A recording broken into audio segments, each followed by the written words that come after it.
Bună tuturor! Vă salut din Sinaia! Aici avem castele regale, gări regale. De ce n-am avea și o potecă regală sau o stână regală? Ei bine, asta o să fac astăzi. O să merg în drumeție pe poteca regală până la stâna regală. Pentru a ajunge pe poteca regală am luat ca reper cabana schiori din capătul străzii Cota 1400. De acolo am mers tot înainte încă câteva minute până am găsit indicatorul cu poteca regală. Apoi am urmat marcajul bandă albastră până ce am ajuns la Poiana Stânii. Poteca regală a fost trasată după inaugurarea castelului Peleș. Aleea este pietruită, înconjurată de pădure. Am ținut neapărat să fac acest traseu la finalul lui octombrie. Motivul este de înțeles. Uitați-vă la aceste culori. Nu cred că este o perioadă mai bună pentru a te bucura de frumusețea acestei drumeții.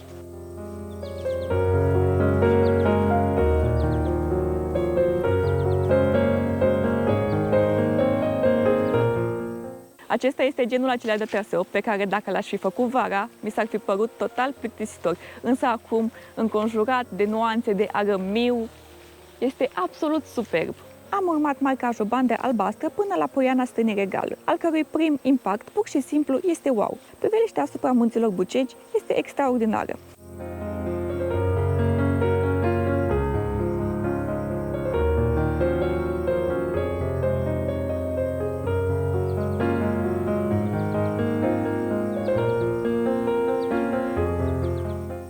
Acestui loc provine de la faptul că de vremea regelui Carol I, aici erau adăpostite cerezele de vaci ale familiei regale. Datorită acestui peisaj minunat, membrii familiei regale veneau aici cu diversi oaspeți, unde aveau loc diverse petreceri. Drum spre Poiana Stânii Regale, m-am oprit și la stâncile Franz Joseph, unde urci pe niște scări și ai parte de o panoramă asupra Văii Prahovei. Locul a fost amenajat în 1896, când regele Carol I a adus aici pe împăratul Austro-Ungariei Franz Joseph pentru a arăta frumusețea locului. Planul inițial era să mă întorc pe un traseu asemănător care duce până în spatele Peleșului. Însă, când am văzut că am prea mult timp la dispoziție, am zis că hai să continui traseul bandă albastră până la Cota 1400.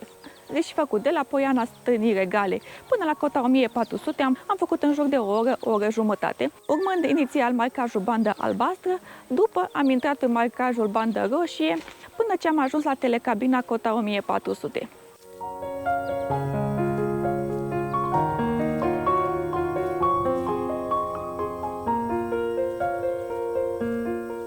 Dar, cum nu mă pot abține, când am ajuns la Cota 1400, am zis, ce-ar fi să iau telecabina până la Cota 2000? Zis și făcut. Am luat telecabina până la Cota 2000, nu pot să zic că de data asta traseul cu telecabina m-a impresionat în vreun fel, având în vedere peisajul pe care l-am avut săptămâna trecută când am urcat cu telecabina din Bușteni până la Babele.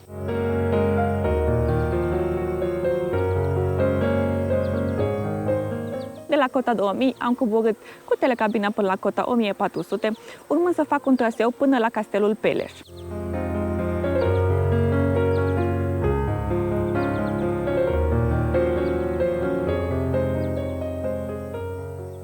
Am coborât pe traseul bandă roșie, care este un pic mai dificil decât cel pe care am urcat, având în vedere că taie curbele de nivel și unele zone sunt foarte abrupte prin pădure.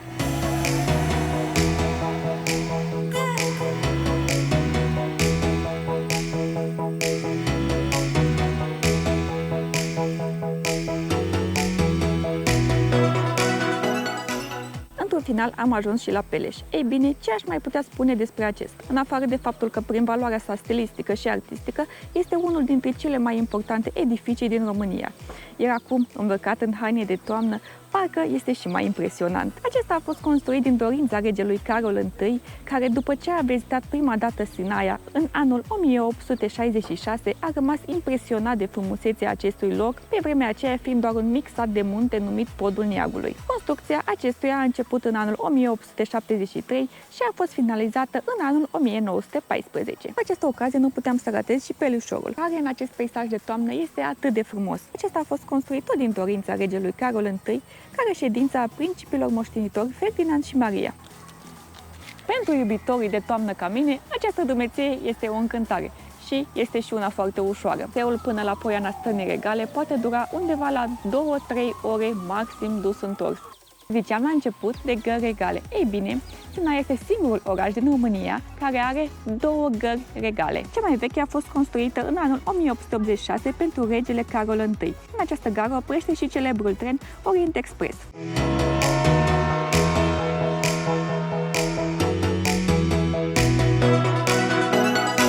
Cealaltă gară a fost construită între anii 1938 și 1940 din dorința regelui Carol al II-lea și a fost rezervată exclusiv familiei regale și oaspeților acestora. Cam asta este tot pentru astăzi. Sper că v-a plăcut și dacă da, nu uitați să loviți butonul acela de like și să vă abonați pentru a nu rata niciun clip viitor. Eu sunt Roxana și ne vedem săptămâna viitoare!